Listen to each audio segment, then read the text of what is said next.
ಇನ್ನು ಮೈಸೂರಿಗೆ ಬಂದಾಗಲೆಲ್ಲ ಸಿದ್ದರಾಮಯ್ಯ ನಿವಾಸ ಗಿಜ್ಗಿಡ್ತಾ ಇತ್ತು, ಬಹಳಷ್ಟು ಜನ ಬರ್ತಾ ಇದ್ರು. ಆದರೆ ಎಫ್ಐಆರ್ ದಾಖಲಾದ ಮೇಲೆ ಸಿಎಂ ನಿವಾಸ ಭಣಭಣ ಅಂತಿದೆ. ಸಿಎಂ ಮೈಸೂರಿನಲ್ಲೇ ಇದ್ರೂ ಕೂಡ ಸಾರ್ವಜನಿಕರು ನೋಡೋದಕ್ಕೆ ಬಂದಿಲ್ಲ. ಇಂದು ಹೆಚ್ಚು ಜನ ಬರಬಹುದು ಅಂತ ಭದ್ರತೆಯನ್ನ ಪೊಲೀಸರು ಹೆಚ್ಚಿಸಿದ್ದಾರೆ. ಸಿಎಂ ವಿರುದ್ಧ ಎಫ್ಐಆರ್ ಆಗಿರುವಂತಹ ಕಾರಣ ಸಹಜವಾಗಿ ಅಭಿಮಾನಿಗಳು ಕೂಡ ಒಂದಷ್ಟು ಟೆನ್ಷನ್ಗೊಳಗಾಗಿದ್ದಾರೆ. ಮೈಸೂರಿನಲ್ಲೇ ಸಿಎಂ ಇದ್ರೂ ಕೂಡ ಸಾರ್ವಜನಿಕರು ಬಂದಿರುವಂಥದ್ದು ಕಡಿಮೆ. ಬಹುಶಃ ಸಿಎಂ ಸ್ವಲ್ಪ ಈಗ ಟೆನ್ಷನ್ನಲ್ಲಿ ಇರೋದ್ರಿಂದ ಈ ಸಂದರ್ಭದಲ್ಲಿ ನಮ್ಮ ಭೇಟಿ ಅಷ್ಟು ಸೂಕ್ತನೋ ಅಲ್ವೋ ಅನ್ನೋದ್ರ ಬಗ್ಗೆ ಗೊಂದಲ ಇರಬಹುದು. ಸಿಎಂ ವಿರುದ್ಧ ಎಫ್ಐಆರ್ ದಾಖಲಾದ ನಂತರ ಈಗ ಅಲ್ಲಿ ಶಾಮಿಯಾನ ಹಾಕಿ ಬ್ಯಾರಿಕೇಡ್ಗಳನ್ನೆಲ್ಲ ಹಾಕಲಾಗಿದೆ ಮನೆ ಸುತ್ತಮುತ್ತ. ಆದರೆ ಹೆಚ್ಚಿನ ಸಂಖ್ಯೆಯಲ್ಲಿ ಯಾರೂ ಇವತ್ತಿನ ಬೆಳಗ್ಗೆ ಬಂದಿಲ್ಲ. ಸಿಎಂ ವಿರುದ್ಧ ಎಫ್ಐಆರ್, ಅಭಿಮಾನಿಗಳು ಕೂಡ ಸ್ವಲ್ಪ ಗೊಂದಲದಲ್ಲಿದ್ದಾರೆ. ಮುಂದೇನಾಗುತ್ತೆ?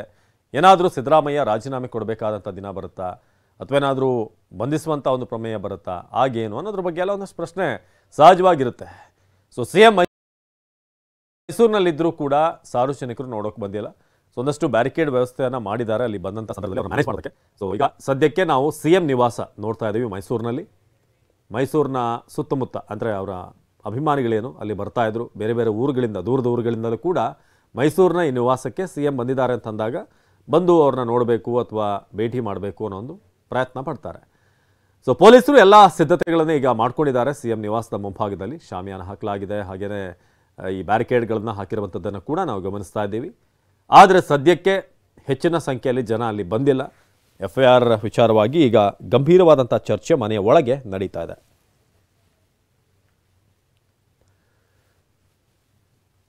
ಮೈಸೂರಿನ ಸಿಎಂ ಸಿದ್ದರಾಮಯ್ಯ ನಿವಾಸ ಸದ್ಯಕ್ಕೆ ನಾವು ನೋಡ್ತಿರುವಂಥ ದೃಶ್ಯ ಇದು. ಇಲ್ಲಿ ಈಗ ಸಾಕಷ್ಟು ನಾಯಕರು ಬಂದು ಭೇಟಿ ಮಾಡ್ತಿದ್ದಾರೆ. ಆದರೆ ಸಾರ್ವಜನಿಕರು ಹೆಚ್ಚಿನ ಸಂಖ್ಯೆಯಲ್ಲಿ ಈಗ ಏನೋ ಬಂದಿರುವಂಥದ್ದು ನಾವು ಕಾಣ್ತಾ ಇಲ್ಲ.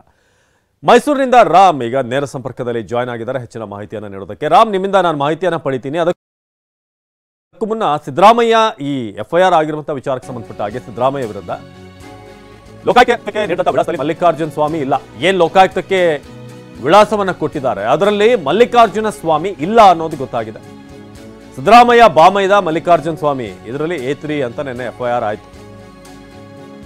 ಮೈಸೂರಿನ ಟಿಕೆ ಲೇಔಟ್ನ ಕಾಂತರಾಜ ಅರಸು ರಸ್ತೆಯ ಮನೆ 1ನೇ ಮುಖ್ಯ ರಸ್ತೆ 17ನೇ ಕ್ರಾಸ್ ಡೋರ್ ನಂಬರ್ 1245 1245. 4 ವರ್ಷಗಳ ಹಿಂದೆಯೇ ಮನೆಯನ್ನ ತೊರೆದಿರುವಂತಹ ಮಲ್ಲಿಕಾರ್ಜುನ ಸ್ವಾಮಿ. ಆದರೆ ಮಲ್ಲಿಕಾರ್ಜುನ ಸ್ವಾಮಿ ಅವರ ಮಾಲೀಕತ್ವದಲ್ಲಿ ಈ ಮನೆ ಇದೆ. ಇಲ್ಲಿರುವಂತಹ 3 ಮನೆಗಳನ್ನ ಬಾಡಿಗೆ ಕೊಟ್ಟಿದ್ದಾರೆ ಮಲ್ಲಿಕಾರ್ಜುನ ಸ್ವಾಮಿ, ಸಿಎಂ ಅವರ ಬಾಮೈದ. ಆದರೆ ಸದ್ಯಕ್ಕೆ ಈ ಲೋಕಾಯುಕ್ತಕ್ಕೆ ಕೊಟ್ಟಿರುವಂಥ ವಿಳಾಸ ಏನಿದೆ ಆ ಅಡ್ರೆಸ್ನಲ್ಲಿ ಸದ್ಯಕ್ಕೆ ಮಲ್ಲಿಕಾರ್ಜುನ ಸ್ವಾಮಿ ಇಲ್ಲ. ಇದು ಸದ್ಯಕ್ಕೆ ಲಭ್ಯವಾಗಿರುವಂಥ ಅಪ್ಡೇಟ್. ಸಿದ್ದರಾಮಯ್ಯ ಬಾಮೈದ ಮಲ್ಲಿಕಾರ್ಜುನ ಸ್ವಾಮಿ ಪ್ರಕರಣದ A3 ಆರೋಪಿ ಅಂತ ಎಫ್ಐಆರ್ ಆಗಿದೆ. ಆದರೆ ಟಿಕೆ ಲೇಔಟ್ನ ಮನೆಯಲ್ಲಿ ಈಗ ಅವರಿಲ್ಲ ಅನ್ನೋದು ತಿಳಿದು ಬಂದಿದೆ.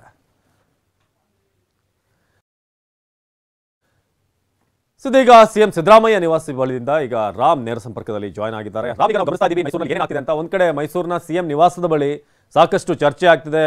ಅವರ ರಾಜಕೀಯ ಸಹೋದ್ಯೋಗಿಗಳು ಕೂಡ ಈಗ ಬರ್ತಿದ್ದಾರೆ. ಇನ್ನೊಂದು ಕಡೆ ಈ ಟಿಕೆ ಲೇಔಟ್ನ ನಿವಾಸ ಇದಕ್ಕೆ ಸಂಬಂಧಪಟ್ಟಾಗ ಏನು ಅಪ್ಡೇಟ್ ಇದೆ, ಜೊತೆಗೆ ಲೋಕಾಯುಕ್ತ ಕಚೇರಿಯಲ್ಲಿ ಇವತ್ತು ಏನೆಲ್ಲ ಸಿದ್ಧತೆಗಳಾಗ್ತಿದೆ ಅಂತ ರಾಮ್.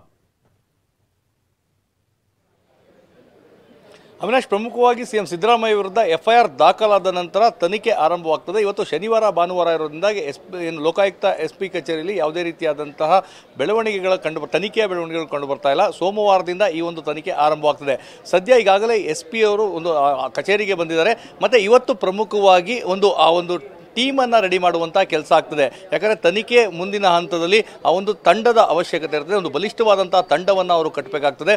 ಅದರಲ್ಲಿ DYSP ಇರ್ಬೋದು, ಇನ್ಸ್ಪೆಕ್ಟರ್ಗಳಿರ್ಬೋದು, ಸಿಬ್ಬಂದಿಗಳಿರ್ಬೋದು. ಅದರಲ್ಲೂ ಪ್ರಮುಖವಾಗಿ ಇದು ಜಮೀನಿನ ವಿಚಾರಕ್ಕೆ ಸಂಬಂಧಪಟ್ಟ ಹಿನ್ನೆಲೆಯಲ್ಲಿ ಅದರಲ್ಲಿ ಪರಿಣಿತಿಯನ್ನು ಪಡೆದಿರುವಂತಹ ಸಿಬ್ಬಂದಿಗಳನ್ನು ಆಯ್ಕೆ ಮಾಡಿಕೊಂಡು ಒಂದು ಸದೃಢವಾದ ತಂಡವನ್ನು ಕಟ್ತಾರೆ. ಮತ್ತೆ ಈಗ ಲೋಕಾಯುಕ್ತರಿಗಿರುವಂತಹ ಪ್ರಮುಖ ಸವಾಲುಗಳ ಸರಮಾಲೆ ಅಂತ ಹೇಳಿದ್ರೆ ಆ ದಾಖಲೆಗಳನ್ನು ಕಲೆ ಹಾಕುವಂಥದ್ದು. ಅಂದರೆ ಏನು ಈ ಒಂದು ಪ್ರಕರಣದಲ್ಲಿ ಬಂದಿರುವಂತಹ ಸಾಕಷ್ಟು ವರ್ಷಗಳಿಂದ ಆ ದಾಖಲೆಗಳಿದೆ, ಅದನ್ನು ಕಲೆ ಹಾಕುವಂತಹ ಒಂದು ಸವಾಲು ಈಗ ಲೋಕಾಯುಕ್ತರ ಮುಂದೆ ಇದೆ.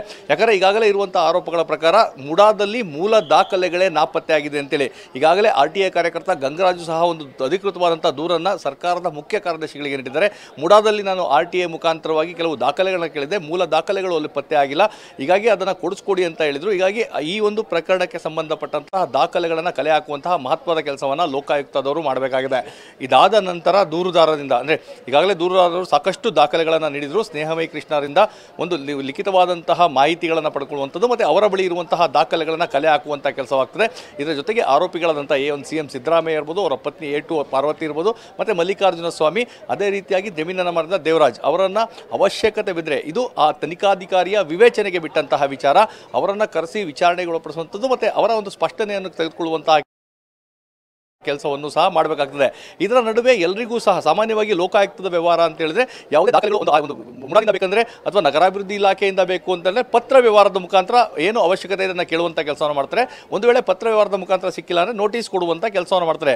ಇದೀಗ ಏನು ಟಿಕೆ ಬಡಾವಣೆ ವಿಚಾರವಾಗಿ ತಾವೇನು ಮಾಡ್ತಾ ಇದ್ರೆ, ಆರೋಪಿ A3 ಇದ್ದಾರೆ ಮಲ್ಲಿಕಾರ್ಜುನ ಸ್ವಾಮಿ, ಅವರ ಒಂದು ವಿಳಾಸ ಏನು ನೀಡಲಾಗಿದೆ, ಆ ವಿಳಾಸದಲ್ಲಿ ಕಟ್ಟಡ ಇದೆ, ಮನೆ ಇದೆ, ಆದರೆ ಅವರು ಅಲ್ಲಿ ವಾಸವಾಗಿಲ್ಲ, ಅದನ್ನು ಬಾಡಿಗೆ ಕೊಟ್ಟು ಬೇರೆ ಭಾಗಕ್ಕೆ ಹೋಗಿದ್ದಾರೆ ಒಂದು ಮಾಹಿತಿ ಲಭ್ಯವಾಗಿದೆ. ಹೀಗಾಗಿ ಆ ನೋಟಿಸನ್ನು ತಲುಪಿಸುವಂಥದ್ದು ಹೇಗೆ ಅನ್ನೋ ಒಂದು ಪ್ರಶ್ನೆ ಕಾಡ್ತದೆ. ಇದರ ಜೊತೆಗೆ ನಾವು ಈಗ CM ಸಿದ್ದರಾಮಯ್ಯ ಅವರ ಟಿಕೆ ಬಡಾವಣೆಯ ನಿವಾಸದ ಬಳಿ ಇದ್ದೇವೆ.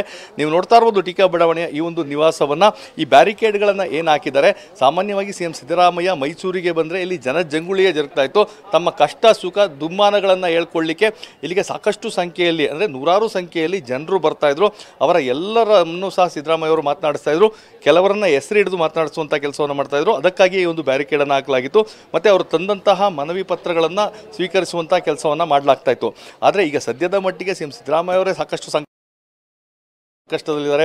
ಅವರೇ ಮುಂದಿನ ನಡೆ ಏನು ಅನ್ನೋದ್ರ ಬಗ್ಗೆ ಒಂದು ಸಂದಿಗ್ಧ ಪರಿಸ್ಥಿತಿಯಲ್ಲಿದ್ದಾರೆ. ಹೀಗಾಗಿ ನಮ್ಮ ಅನ್ನೋ ಕಾರಣಕ್ಕೂ ಜನರು ಇವತ್ತು ಮನೆಯ ಬಳಿಗೆ ಬಂದಿಲ್ಲ.